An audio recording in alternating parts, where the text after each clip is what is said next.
Bentrok antar pekerja PT GNI di Morowali Utara, Sulawesi Tengah kini menjadi sorotan. Bentrokan ini melibatkan tenaga kerja asing Cina dengan pekerja lokal pada Sabtu 14 Januari lalu. Akibat insiden tersebut, 2 pekerja dilaporkan meninggal dunia. Selain korban jiwa, sejumlah pekerja juga mengalami luka-luka akibat bentrokan tersebut.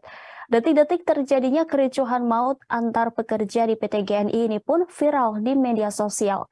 Kabid Humas Polda Sulteng Kombes Pol Didik Supranoto mengatakan, sebelum bentrokan terjadi sempat ada pertemuan antara karyawan yang tergabung dalam Serikat Pekerja Nasional PT GNI dengan pihak perusahaan pada Jumat 13 Januari. Pertemuan tersebut membahas sejumlah tuntutan para pekerja.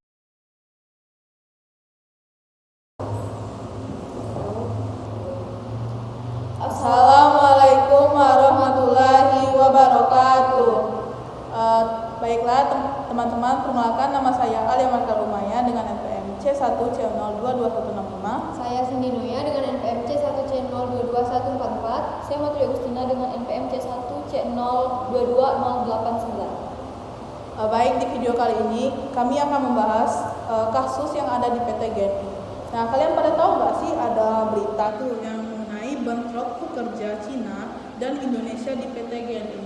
Nah, itu bagaimana sih kronologi dari serikat pekerjanya itu gimana?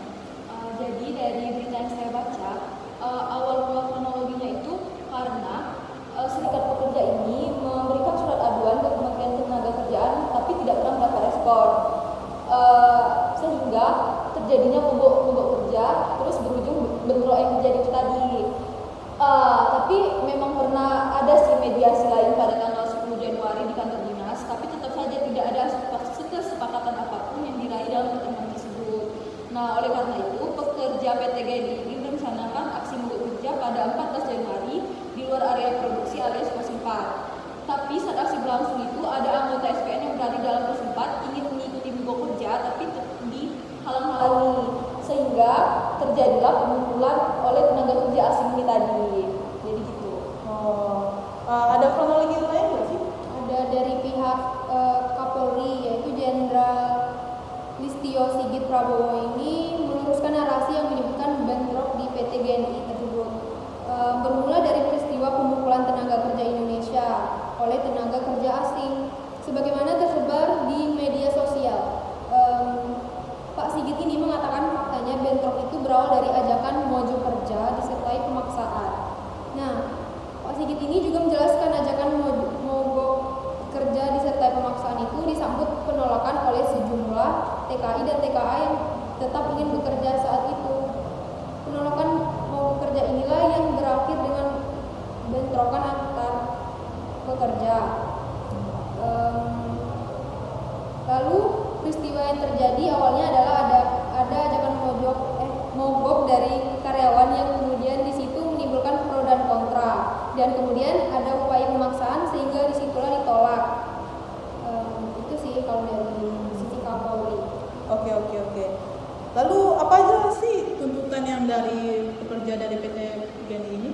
Jadi pekerja PT GNI ini menyampaikan ada 7 tuntutan utama. Yang pertama itu pekerja itu meminta agar diterapkan sistem manajemen K3 sesuai dengan ketentuan perundang-undangan yang berlaku. Yang kedua, menuntut perusahaan agar wajib menyediakan alat pelindung diri lengkap kepada pekerja sesuai standarisasi jenis pekerjaan atau risiko di lokasi kerja. Yang ketiga itu menyetop skema perjanjian kerja waktu tertentu untuk pekerja yang bersifat tetap. Yang keempat, menghentikan pemotongan upah yang bersifat tidak jelas. Yang kelima, menuntut perusahaan agar segera membuat peraturan perusahaan. Dan yang keenam, menuntut perusahaan agar memasang sirkulasi udara di setiap smelter. Dan yang ketujuh itu menuntut perusahaan agar mempekerjakan kembali karyawan atau anggota SPN yang kontraknya diputus sebagai akibat dari mogok kerja sebelumnya. Jadi cuma 7 itu sih tuntutan utama serikat pekerja. Oke, baik. Selanjutnya siapa saja sih para pelaku dari kasus ini? Para tersangka. Iya. Jadi dari Pak Kapolri Jenderal Listio Sigit Prabowo ini menyatakan ada puluhan orang yang diamankan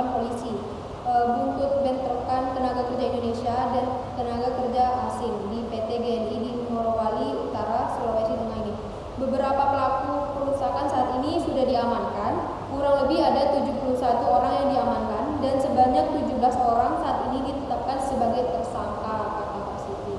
Oh, iya. Ini pertanyaan yang terakhir itu bagaimana sih penyelesaian dari masalah ini dan seperti apa? Gimana? Nah, yang pertama itu akar masalah dari versi Menteri Kesehatan ini, Ibu Ida Fauzia mengungkapkan akar masalah hingga munculnya bentrokan antara tenaga kerja Indonesia dan tenaga kerja asing di PT GNI Morowali Utara.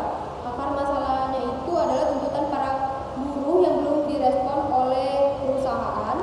Nah, akar masalahnya ada tuntutan yang disampaikan kepada perusahaan yang memicu belum direspon, sehingga memicu terjadinya unjuk rasa yang berakhir dengan anarkis.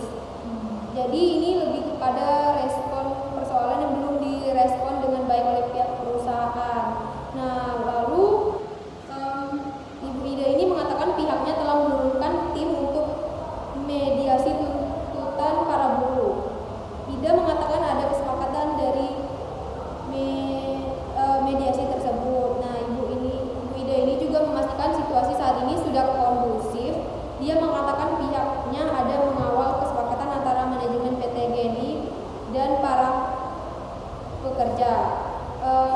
Dari yang saya dapat, yang dikatakan oleh Ibu Ida tersebut, kondisinya sudah sangat kondusif.